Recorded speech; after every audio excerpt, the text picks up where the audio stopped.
किसी राजनीतिक मुद्दे पर नहीं बल्कि देश की आधी आबादी हमारी महिलाओं और बच्चियों की जिंदगी के सवाल पर बोलने के लिए खड़ी हुई हूं। सर, महिलाएं और बच्चियों की सुरक्षा कोई लग्जरी नहीं है, ये आज के भारत की सबसे बुनियादी जरूरत है। और मैं साफ कहना चाहती हूं, महिलाएं और बच्चियों के खिलाफ अपराध पर हमारा आक्रोश इस बात पर निर्भर नहीं होना चाहिए कि किस राज्य में किसकी सरकार है। अगर देश के किसी भी कोने में किसी भी बेटी के साथ कुछ गलत होता है तो वो सिर्फ उस राज्य की नहीं बल्कि पूरे देश की बेटी है। आज एक लड़की जब स्कूल या कॉलेज जाती है तो उसके माता पिता दिन में कई बार फोन करते हैं, बेटा पहुंची या नहीं, लोकेशन भेजो, ठीक तो हो। ये डर किसी भी माँ बाप के मन में नहीं होना चाहिए।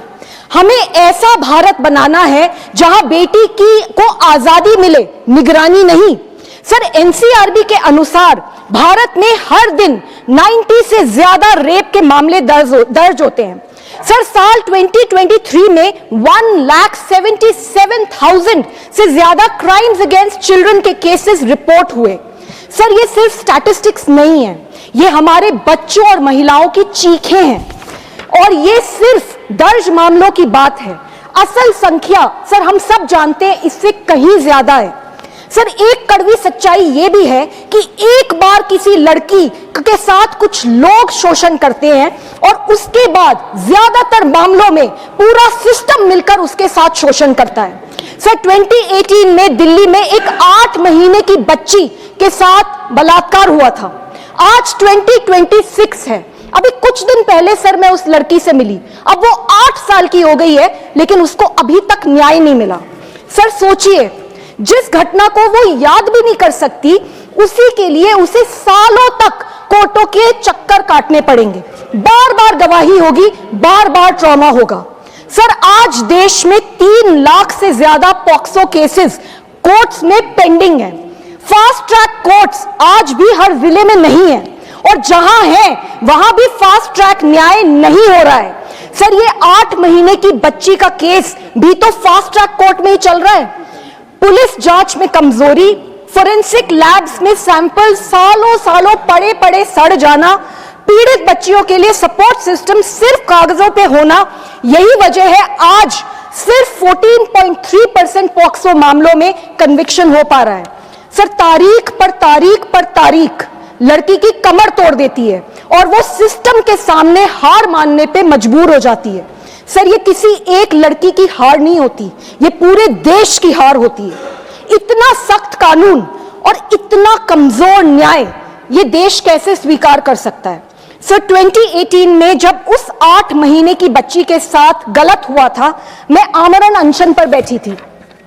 मेरे अनशन के 10वें दिन पर छोटे बच्चों के साथ जो रेप करते हैं उनको फांसी की सजा हो, ऐसा अध्यादेश सरकार ने पारित किया था।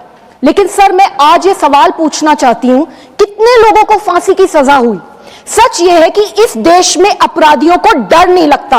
उन्हें लगता है कि पैसा और रसूख के बल पर वो कभी भी बेल पर या पैरोल पर बाहर आ जाएंगे।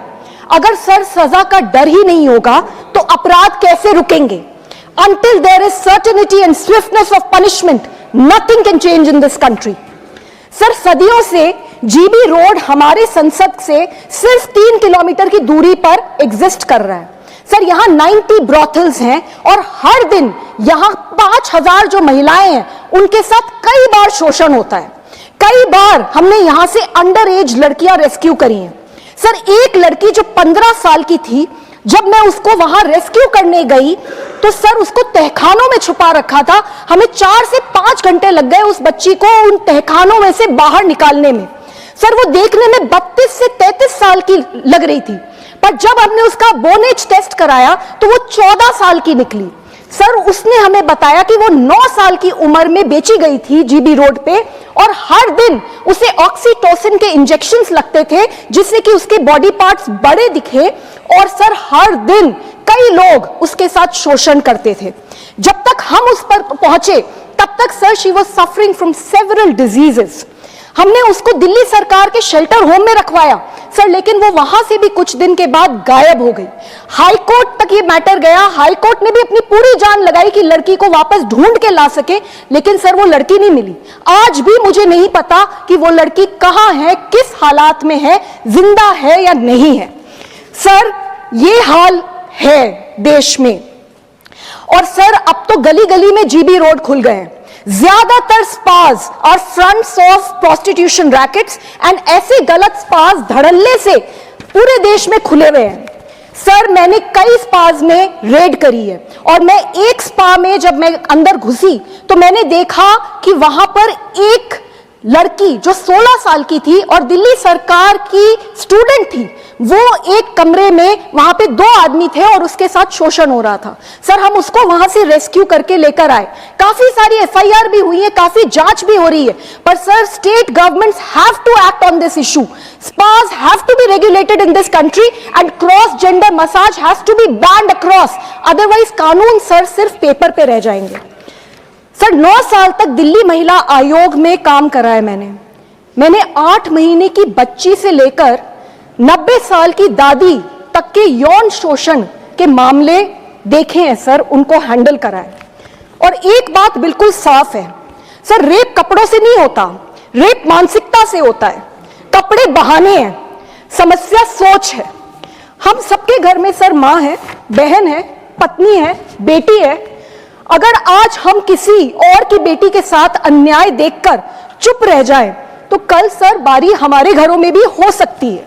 महिला सुरक्षा सिर्फ पुलिस या सरकार का काम नहीं है, ये पूरे समाज की सामूहिक जिम्मेदारी है। इसलिए सर कानून जरूरी है, लेकिन उससे भी ज्यादा जरूरी है उसका सख्त और ऑनेस्ट तरीके से इंप्लीमेंटेशन। सर नंबर 1, पुलिस के संसाधन बढ़ाए जाने चाहिए और जवाबदेही तय की जानी चाहिए। सर हर जिले में फास्ट ट्रैक कोर्ट्स होने ही चाहिए and they should work in a fast track manner. Sir तीसरा, हर जिले में आधुनिक फोरेंसिक साइंस लैबोरेटरीज होनी चाहिए। सर आज इन लैबोरेटरीज का हाल बहुत बुरा है और इन लैबोरेटरीज में सैंपल सालों साल सड़ते रह जाते हैं। सर 20,000 की पेंडेंसी होती है। अगर फोरेंसिक सैंपल्स टाइम पे मिलने लग जाएं तो कोर्ट्स में सब कुछ फास्ट ट्रैक तरीके से होने के चांसेस हैं। So we have to focus on this sir. 4th, child welfare committees को संसाधन मिलने चाहिए। आज चाइल्ड वेलफेयर कमिटीज सिर्फ कागज पे हैं, कुछ डिस्ट्रिक्ट्स में तो एग्जिस्ट भी नहीं कर रही हैं, ना उनके पास कोई स्टाफ है, ना ही उनके पास कोई संसाधन।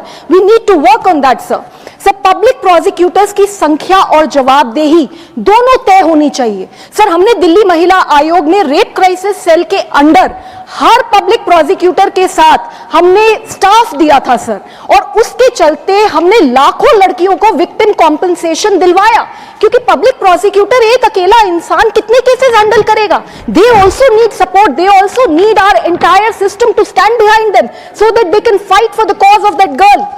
सर जो लोग गवाही देते हैं उनकी सुरक्षा भी सुनिश्चित होनी चाहिए। सर रेप सर्वाइवर्स के लिए रिहैबिलिटेशन लॉ होनी चाहिए so that their social, psychological, educational, skilling, livelihood needs are met. और सर पुलिस स्टेशन से लेकर पब्लिक स्पेसेस तक सीसीटीवी की कवरेज बढ़ानी चाहिए।